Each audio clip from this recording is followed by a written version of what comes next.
یہ جو شمر تھا نا پانی بند کرنے والا، حضور کی اولاد پاک کو قتل کرنے والا، جب مختار ثقفی کی فوجیں اس کے پیچھے لگی نا تو یہ دوڑا مدینے کی طرف، مضافات مدینہ میں دوڑتا دوڑتا دوڑتا دوڑتا ایک ایسے خیمے میں داخل ہوا جس خیمے کے اندر مصلی پہ امام زین العابدین تشریف فرما۔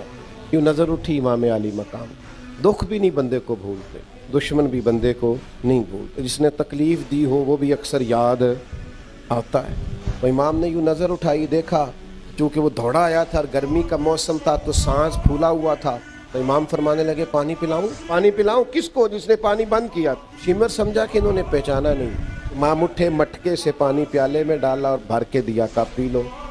پیاس بڑی شدید تھی، وہ پی گیا۔ امام نے ایک پیالہ اور بھر کے دیا، تیسرا پیالہ اور دیا، جی بھر کے پانی پی لیا، تھوڑا سستا لیا، سانس بحال ہو گئی۔ امام مصلی پہ چلے گئے، اسے بھی محسوس ہوا کہ جو فوج میرے پیچھے لگی تھی وہ دائیں بائیں ہو گئی۔ وہ باہر نکلا، باہر جا کے نا تو وہ شرم سے پانی پانی ہو گیا، لوٹ کر پھر اندر آیا۔ تو اسے پتا تھا کہ فوجیں میرے پیچھے ہیں، مرنا تو میں نے ہے ہی، تو ایک سچ نہ بول جاؤں جاتے جاتے۔ کہنے لگا زین العابدین شاید پہچانا نہیں، شرم سے گردن جھکی ہوئی، شاید آپ نے پہچانا نہیں۔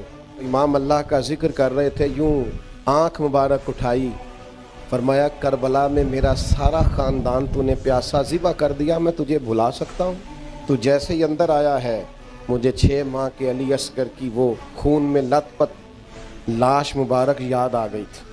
تو جیسے ہی اندر آیا مجھے چچا عباس کے کٹے ہوئے بازو اور ان کی درد یاد آئی تھی۔ اور تو جیسے ہی اندر آیا ہے مجھے اپنے باپ کا نیزے پہ چڑھا ہوا سر یاد آیا تھا۔ کہتے کہتے امام کے پھر آنسو نکلے، آنسو پوچھے تو شمر گھٹنوں کے بل بیٹھ گیا۔ کہنے لگا زین العابدین پہچان گئے تھے تو پھر پانی کیوں پلایا؟ تو امام نے یوں کر کے آنسو پوچھے، کہنے لگے مجبور بڑا ہوں نا، علی کا پوتا ہوں میں، علی کا پوتا ہوں، سیدہ کا پوتا ہوں میں، حسین کا بیٹا ہوں، میرے گھر کا رواج ہی کچھ اس طرح کا ہے، میں اپنی خاندانی وجاہت سے مجبور ہوں۔ تمہارا کام پانی بند کرنا ہے، ہمیں سکھایا گیا ہے دشمن بھی آئے تو پیالے بھر بھر کے پلانا ہے۔ ہمارا سٹیٹس نہیں کہ دشمن کی طرح اس کی سطح پہ آ کر اس سے مقابلہ کریں۔